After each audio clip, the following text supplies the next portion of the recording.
¿Quiénes son los hijos de Dios mencionados en Génesis capítulo 6?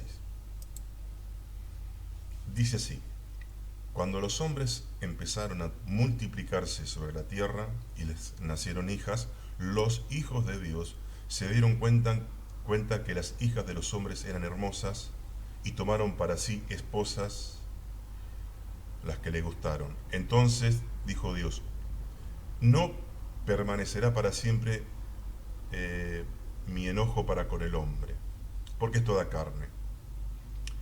En ese entonces había gigantes sobre la tierra, y también hubo gigante después, cuando los hijos de Dios se unieron a las hijas de las esposas y tuvieron hijos con ellas. Estos fueron los héroes de la antigüedad, hombres famosos. Bien, hay dos posturas básicas en pugna sobre la de identidad de quién eran estos hijos de Dios. Una postura es que estos hijos de Dios que tuvieron relaciones sexuales con las mujeres eran los hijos de Set. Set era uno de los hijos de Adán y Eva, que nació en reemplazo de Abel, y como en Génesis 5 se relata la genealogía de Set, de los hijos de Set, y seguidamente en el capítulo 6 se habla de los hijos de Dios, se asume de que estos hijos de Dios son los hijos de Set, humanos, que esté mencionado en Génesis 5. Bien, la segunda postura es que estos hijos de Dios son ángeles, eran ángeles que se rebelaron con Dios. Entonces, al ver las mujeres hermosas, se enamoraron de ellas, bajan a la tierra, se rebelan contra Dios, bajan a la tierra, toman cuerpos y tienen relaciones sexuales con las mujeres, ángeles corporizados con mujeres, y de ahí nacen hijos y salen gigantes. Yo creo la segunda postura, que los hijos de Dios eran ángeles que tomaron cuerpos rebelándose contra Dios, tuvieron relaciones con mujeres y le nacieron hijos que fueron gigantes, fueron seres especiales. Y voy a tratar de demostrarlo con la Biblia y otras fuentes en mi postura. En primer lugar, ¿por qué hay que descartar la postura que eran los hijos de Set, llamada la postura setita?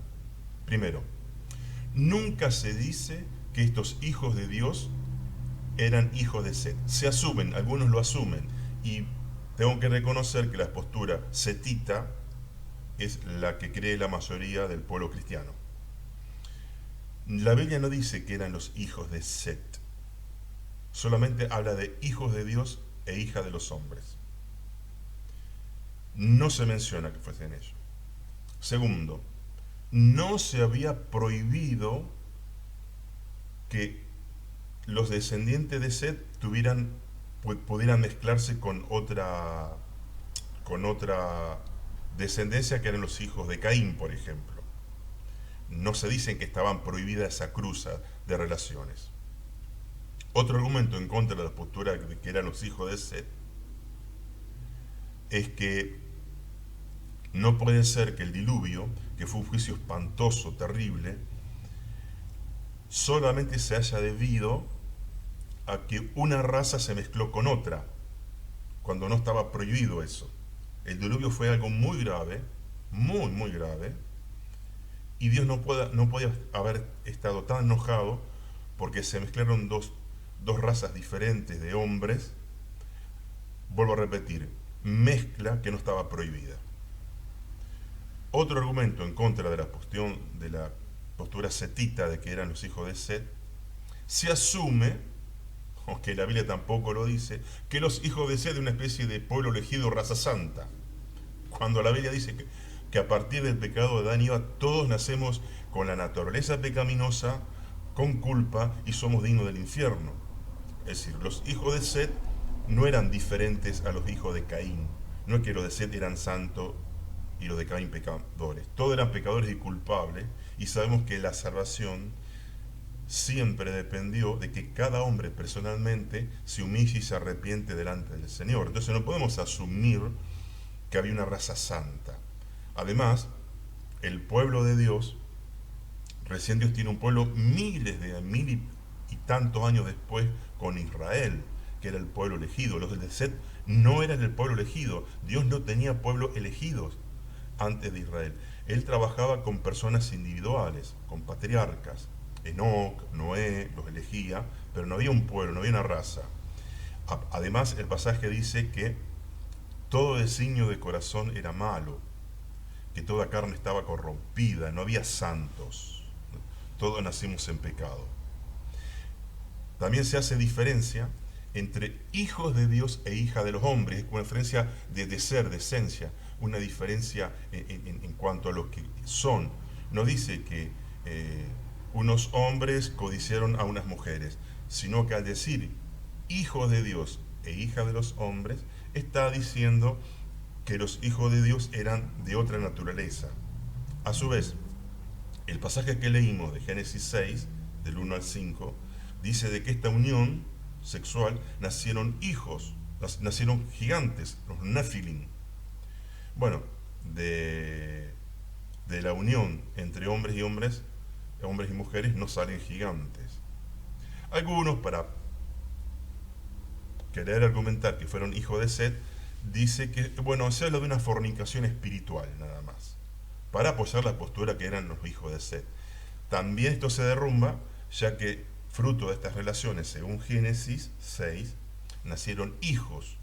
Si hubo una fornicación espiritual, hay fornicación espiritual, por ejemplo, cuando un cristiano tiene ídolos, o Israel cae en fornicación o adulterio espiritual, pero acá el adulterio y la fornicación fue física, ya que nacieron hijos. Bien, ahora voy a tratar de demostrar lo que yo creo, que los hijos de Dios son seres angelicales, celestiales, que en un momento se rebelan contra Dios, descienden a la tierra, toman cuerpo y tienen relaciones con mujeres y pervierten todo. Y después enseñan hechicería. Bueno, eso lo dice el libro de Enoch, que después vamos a hablar.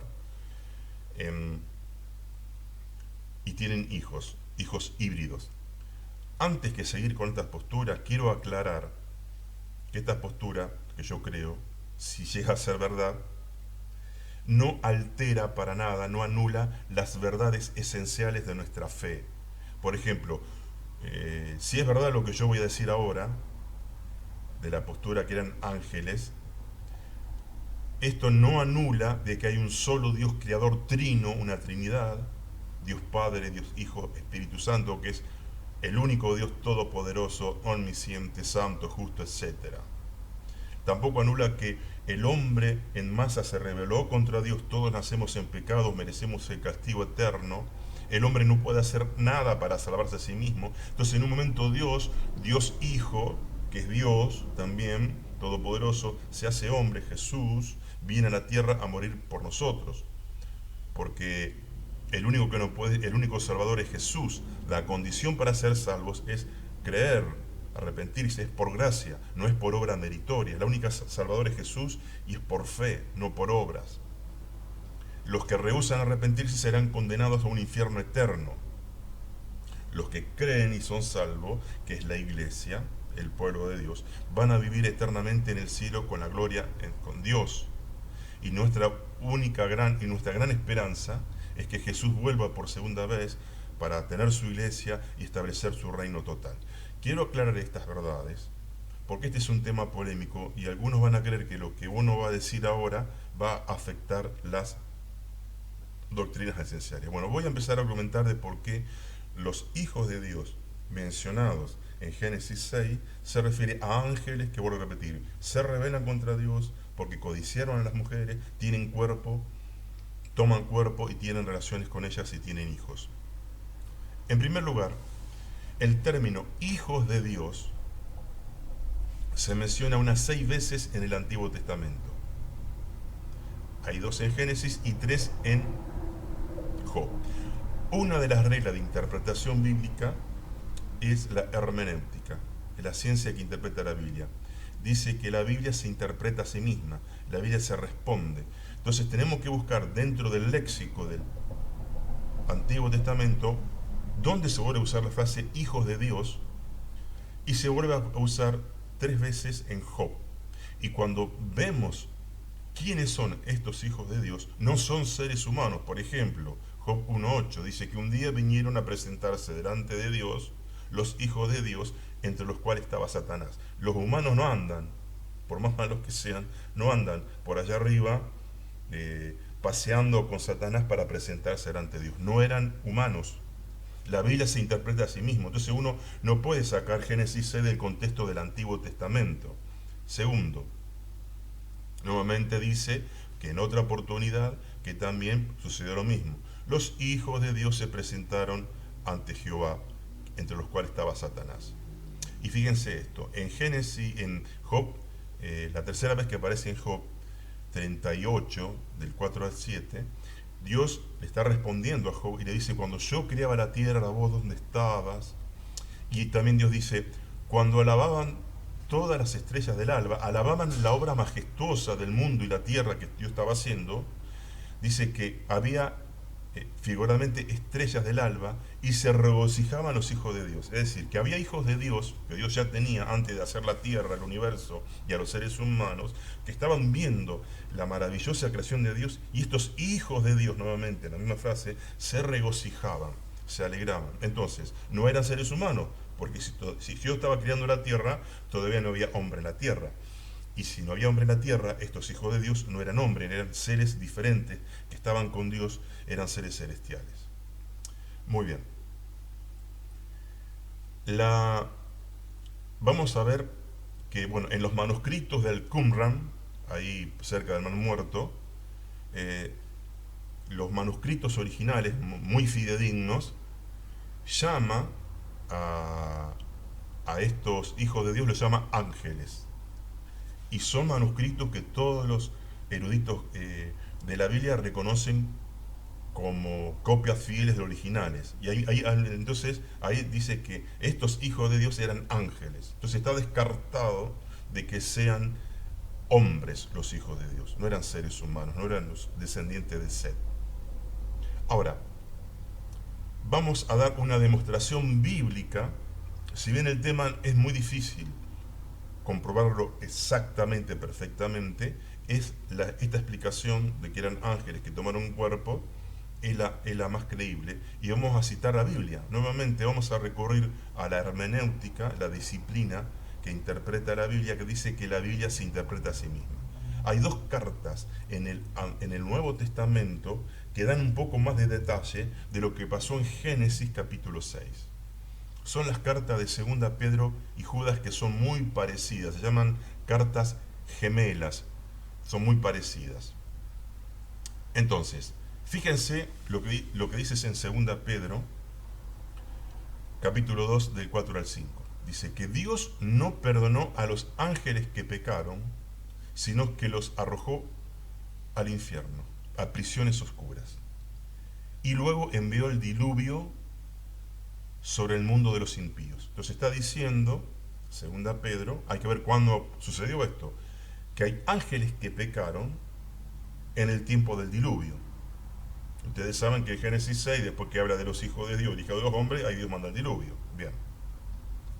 Y Judas, bueno, un solo capítulo tiene Judas 1, del 6 al 7, dice: y los ángeles que no guardaron su dignidad, sino que abandonaron su propia morada, Dios los ha entregado a oscuridad en prisiones eternas para el día del gran juicio, como Sodoma y Gomorra y las naciones vecinas, las cuales, Sodoma y Gomorra, de la misma manera que aquellos, habiendo fornicado e ido en pos de vicios contra la naturaleza, fueran puestas como ejemplo, sufriendo el castigo del fuego eterno. Es decir, si usted, bueno, no tenemos mucho tiempo aquí en este video, pero si usted lee Judas 1, del 6 al 7, está diciendo que esos ángeles que no guardaron su dignidad fornicaron de la misma manera que los hombres de Sodoma y Gomorra, por los cuales estos ángeles fueron aprisionados en prisiones eternas, esperando un castigo eterno. Está diciendo que ángeles fornicaron. ¿Cuándo sucedió esto? Bien, entonces, si juntamos estos dos segmentos de Segunda Pedro y Judas, se dice lo siguiente, vamos a hacer un resumen. El suceso ocurrió en tiempos de Noé, cuando estos ángeles pecaron y fornicaron. En este suceso hubo ángeles que pecaron. El pecado de estos ángeles fue sexual. Se dice que fornicaron al igual que los hombres de Sodoma. Otro resumen. El castigo para estos ángeles es que fueron encarcelados en el infierno, no pueden salir de allí, no pueden operar, a la espera de un juicio final. Y, por último, que de estas relaciones entre ángeles y mujeres salieron gigantes, los Nefilim. Entonces, esta declaración derriba nuevamente la postura de los que eran hijos de Set, eran humanos, los hijos de Dios, porque, fíjense, recordemos lo que pasó, lo que dicen segunda Pedro y Judas. Si los ángeles que pecaron se refiere a todos los ángeles que se rebelaron al principio con el diablo, hoy no habría ángeles caídos molestando a la gente y a los cristianos y tentando. Es decir, el diablo estaría solo, no tendría su ejército, porque todos los hombres que pecaron, según la postura setita, todos los ángeles que pecaron según la postura setita, estarían encarcelados, inoperantes. Y el diablo no tendría colaboradores, no podría hacer tanto mal. Ahora, si es verdad la postura de que los hijos de Dios eran ángeles que pecaron en un momento especial, en los tiempos del diluvio, en los tiempos de Noé, y solamente esos ángeles fueron encarcelados, cierra. Porque Pablo dice que hoy hay, en Efesios 6, principados y potestades al servicio de Satanás. Entonces, pero si Dios solo encarceló a esos ángeles del tiempo del diluvio, que pecaron de esa forma especial a tomar cuerpo y copular con mujeres, entonces solamente esos ángeles están encarcelados, porque si repito, si es verdad la postura setita, hoy no habría, el diablo estaría solo, no tendría seres espirituales rebeldes a su disposición, porque están todos confinados en un lugar esperando su juicio final y no podrían hacer nada de allí. Resumen. Un grupo de ángeles leales a Dios se enamoran de las mujeres, se rebelan, descienden a la tierra, toman cuerpo, se corporizan. Por eso Judas dice que abandonaron sus moradas. El resultado es que copulan con mujeres y estas relaciones sexuales nacen seres híbridos, mitad angélicos y mitad humanos, y eran de gran estatura o gigantes, los Nefilim. Bien. Para seguir apoyando la postura esta, fíjense que los ángeles en el Antiguo Testamento, cuando se corporizaban con cuerpos reales, con todos sus órganos sexuales, con manos, brazos, a tal punto que en Génesis 1:8 está Abraham y se aparecen tres varones que después vemos que eran ángeles, que toman cuerpo, y cuando ve a Abraham que eran seres especiales, corre y le dice a su esposa Sara, prepararle algo para comer, porque estos son varones importantes. Y dice en Génesis 1:8 que comieron, los ángeles comieron, tenían un físico real. Y después estos ángeles vinieron a hablarle con Abraham, mirá, vamos a enjuiciar a Sodoma y Gomorra. Y después, si uno sigue leyendo el relato, estos mismos varones o ángeles son los que van a Sodoma y Gomorra para rescatarlo a Lot, el sobrino de Abraham, y dicen que los hombres perversos de Lot querían tener relaciones con ellos, querían sodomizarlos. Y ahí los ángeles extienden sus manos, lo dejan ciego. Querían sodomizarlos porque tenían cuerpos reales. Ahora bien, quiero hablar algo sobre el libro de Enoc, porque el libro de Enoc es el que también con más detalle habla de lo que pasó en Génesis 6. Ahora, ¿es confiable el libro de Enoc? Algunos teólogos dicen que el libro de Enoc debe estar en las escrituras porque es inspirado. Tal vez el libro de Enoc no sea inspirado, pero eso no quiere decir que sea mentira lo que dice, que no sea una fuente confiable. Por ejemplo, los israelitas estimaban mucho el libro de Enoc, pero lo más interesante, hablando a favor del libro de Enoc, que si bien no es palabra de Dios, no es inspirado, pero una fuente confiable, que lo que relata es verdad, es que tanto Pedro y Judas, que recién mencionamos, toman como base para escribir sus cartas el libro de Enoc. Entonces, bueno, y después los que escribe Pedro y Judas siguen inspirados. Pero si toman historias, episodios de un libro, quiere decir que ese libro no dice mentiras, es serio, es confiable, aunque repitamos, no es palabra de Dios. Algo parecido sucedió cuando los evangelistas Mateo y Marcos toman como fuente para hacer sus libros inspirados la llamada fuente Q, la letra Q, que viene del alemán, que era como un protoevangelio, no inspirado, pero sí con datos serios y verdaderos de Jesús, y después estos escritores, el Espíritu Santo los lleva a tomar datos como base a la fuente Q y de ahí hacen sus evangelios, repetimos, Marcos y Mateo. Lo mismo sucedió con el libro de Enoc, que las cartas de Pedro y de Judas toman al libro de Enoc como fuente. Bueno, otro dato más a favor del libro de Enoc. La Biblia habla del libro de Jacer como un libro también no inspirado, pero lo nombra en Josué 10:13 y en 2 Samuel 1:18. Era un libro que estaban registrados episodios de Dios con Israel, y ese libro también era una fuente. Repito, no inspirado, pero una fuente que decía cosas verdaderas.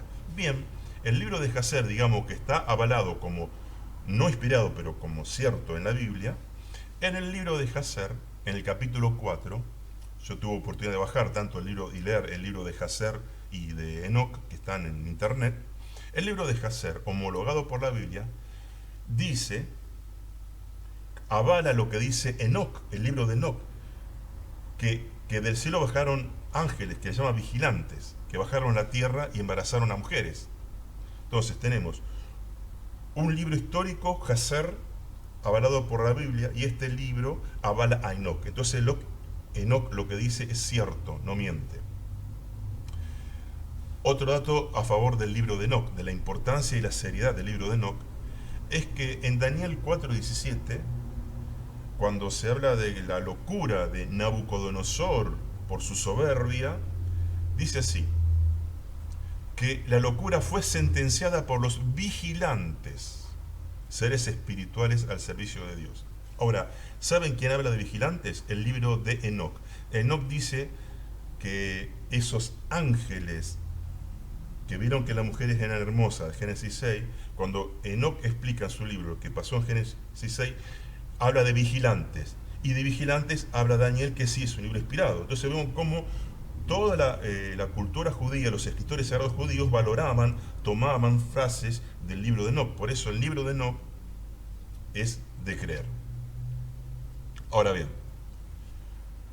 ¿cuál fue la intención del diablo para hacer revelar estos ángeles, para que tomen cuerpo, tengan relaciones con mujeres y nazcan hijos?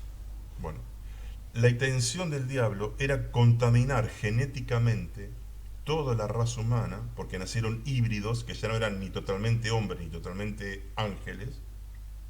¿Pero por qué? Porque el diablo quería impedir el nacimiento de alguien que iba a nacer de la simiente de la mujer, bueno, que nosotros sabemos que fue Jesús. Él quería impedir que de la simiente de la mujer naciese alguien que lo iba a matar, a aplastar al diablo, que gracias, gloria a Dios, sucedió. Cuando Dios sentencia en Génesis 3 a Adán, a Eva y al diablo, le dice al diablo, de la simiente del descendiente, un descendiente de la mujer, de la simiente de la mujer, en Génesis 3:15, van a ser alguien que te va a aplastar la cabeza. Entonces el diablo estaba muy preocupado, porque si Dios dijo eso, bueno, Dios se va a cumplir lo que Dios dice. Entonces, para nacer Jesús tenía que nacer de un ser humano, no contaminado genéticamente, no de un híbrido, como fue la relación de ángeles corporizados con mujeres, que eran ni una cosa ni la otra. Jesús, para redimir a la humanidad, tenía que ser también 100% humano.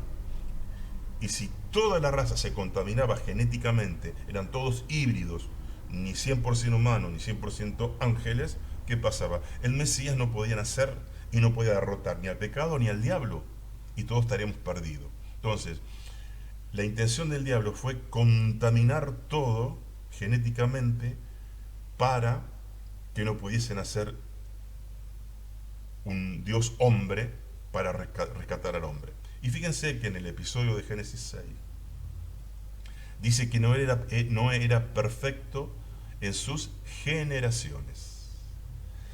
Generaciones viene de genes, habla de la genética, había algo genéticamente corrompido, manipulado en ese tiempo. Por eso es que dice que no era perfecto en sus generaciones, es decir, que tanto Noé como su familia, sus 3 hijos con sus 3 esposas, 8 personas en total, eran tal vez los únicos que no estaban contaminados genéticamente, y de ahí podía seguir la raza humana. Dios quería preservar la raza humana, porque repito, Jesús tenía que nacer de humanos verdaderos, 100% humanos. Los otros tal vez estaban todos corrompidos, y por eso manda el diluvio, porque se estaba impidiendo que Dios triunfe sobre el pecado y Satanás, y Dios tenía que preservar la raza humana, y los preserva y manda un diluvio. Por eso estaba tan enojado Dios. Ahora bien, fíjense que Jesús en Mateo 24:37 dice que antes de su venida será como en los días de Noé. ¿Qué ocurrió en los días de Noé? Manipulación y contaminación genética. Fíjense que hoy la genética está muy, muy avanzada y desarrollada. Se altera genéticamente los granos, se habla de la soja o soya transgénica, pero a su vez ya se están haciendo experimentos genéticos entre hombres y animales. Por ejemplo, esto está medio oculto porque no suena muy lindo, pero se cree que, por ejemplo, están mezclando genes humanos con los de los cerdos. ¿Por qué? Porque si logran que un cerdo, por ejemplo, nazca con un hígado que es plenamente compatible con el hígado de un ser humano, es decir, un cerdo que tenga porque genéticamente la verdad se puede hacer cualquier cosa, no hay límite. Si logran hacer que un cerdo tenga un hígado humano, mañana un ser humano necesita un hígado, y en vez de esperar que se muera un ser humano, ¿qué hacen? Matan al cerdo para extraerle ese hígado para salvar una vida humana, que en sí podemos decir que no es malo, es bueno. Bien, Jesús dice será como los días de Noé, manipulación genética. Y algunos van más allá, esto yo no lo puedo afirmar, tampoco lo puedo negar, que dicen que el diablo, el anticristo, que va a ser un ser raro, va a ser un híbrido, va a ser fruto de una relación entre un ser angelical y un ser humano. Bueno, no sabemos, pero Jesús dijo, va a ser como los días de Noé. Y por último, la mitología griega. La mitología griega los griegos creían que en algún momento de la humanidad dioses bajaron a la tierra, se mezclaron con mujeres y tuvieron hijos mitad dioses y mitad humanos. Bueno, los griegos están diciendo a su manera algo muy importante que pasó en la humanidad en tiempos de Noé, relatado en Génesis 6. Por eso ellos hablan de los héroes. Los héroes griegos son híbridos, hijos de un dios y de una mujer mortal. Claro, ellos no dicen ángeles que pecaron, ellos dicen dioses. Cualquier ser superior, angelical, espiritual, que desciende y toma un cuerpo, ellos lo idolatran. Bueno, eran seres, ángeles, que delante de Dios no son nada, pero se revelaron. Ellos lo dicen que eran dioses. Entonces los mismos griegos, toda la mitología griega, habla de híbridos. Baco, los sátiros, Edipo, la esfinge, Teseo, Minotauro, Perseo, la medusa, Aquiles, eran todos seres híbridos, poderosos, de mucha fuerza. La Biblia habla de titanes, hombres de renombre. Fíjense cómo estos nombres griegos, bueno, digamos que hasta la mitología griega confirma lo que está diciendo, la palabra de Dios. No es que nos vamos a basar en lo que dicen los griegos, pero los griegos de una u otra forma sacaron esa información y bueno, están diciendo lo que dice la Biblia. Bien, espero que esto les haya interesado.